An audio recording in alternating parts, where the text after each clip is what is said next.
어느 날 베드로와 요한은 기도의 시간에 맞추어 예루살렘 성전으로 향했습니다.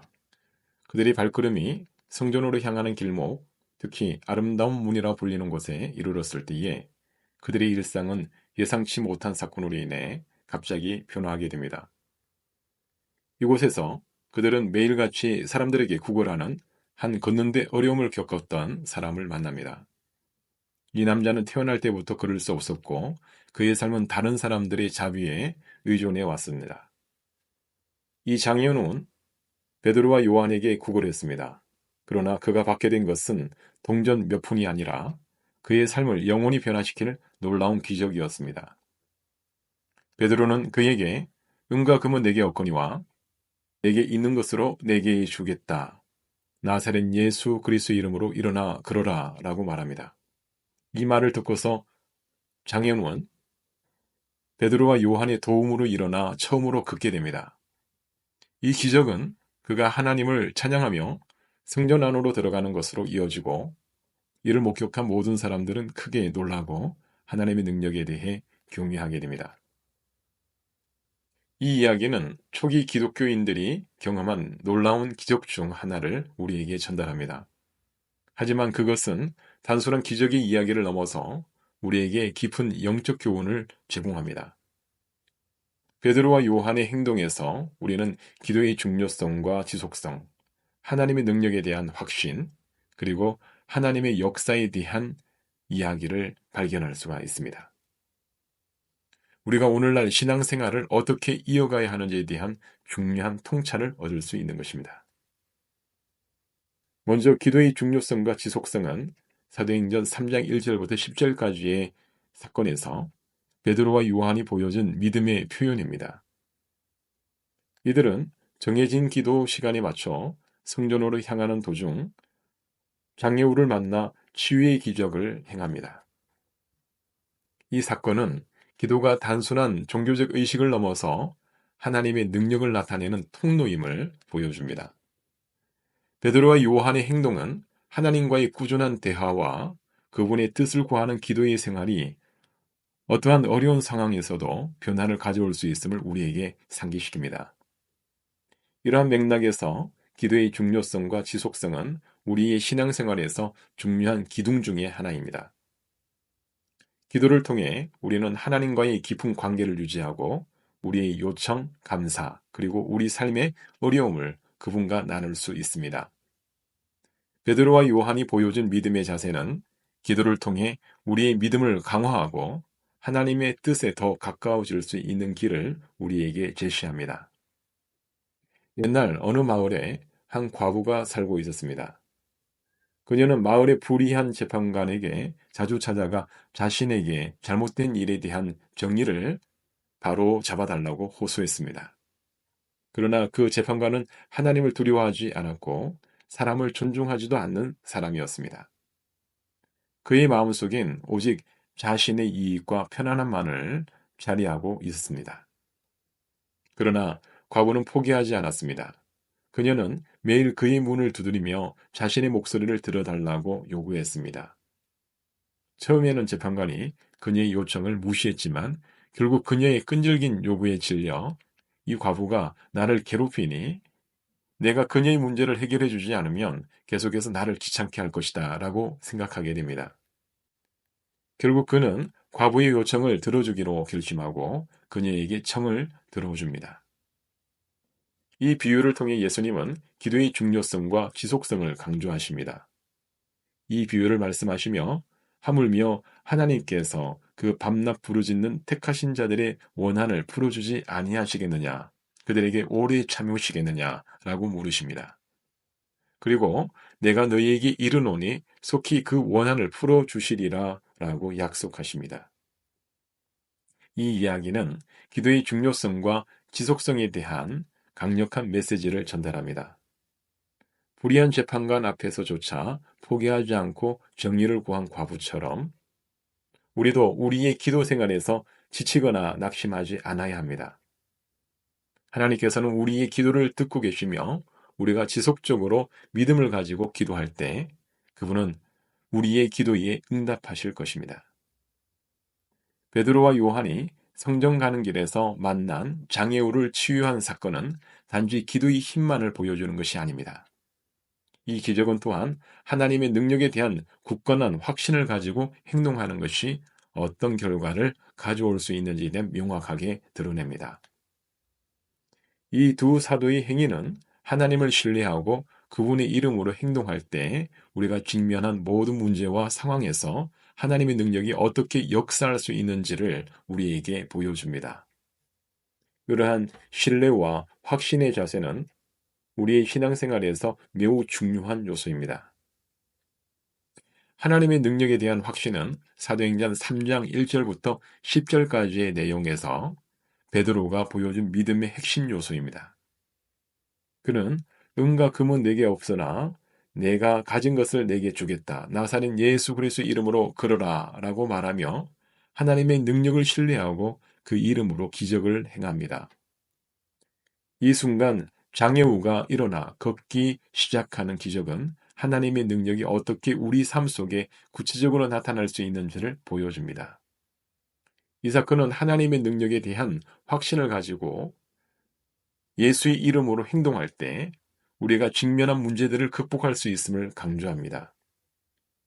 베드로와 요한의 예는 우리에게 하나님의 능력을 신뢰하고 그분의 이름을 높이는 삶을 살아갈 때 우리 또한 우리의 삶에서 놀라운 변화와 기적을 경험할 수 있음을 상기시켜 줍니다.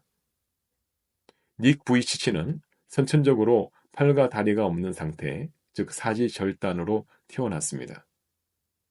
그의 부모와 그 자신에게 이는 극복해야 할 엄청난 도전이었습니다. 초기에 닉은 자신의 신체적 한계로 인해 절망감을 느꼈고 삶의 의미를 찾기 어려워했습니다. 그러나 닉은 자신의 믿음을 통해 절망을 극복하기 시작했습니다. 닉은 자신의 삶에서 하나님의 능력에 대한 확신을 갖고 기도했습니다.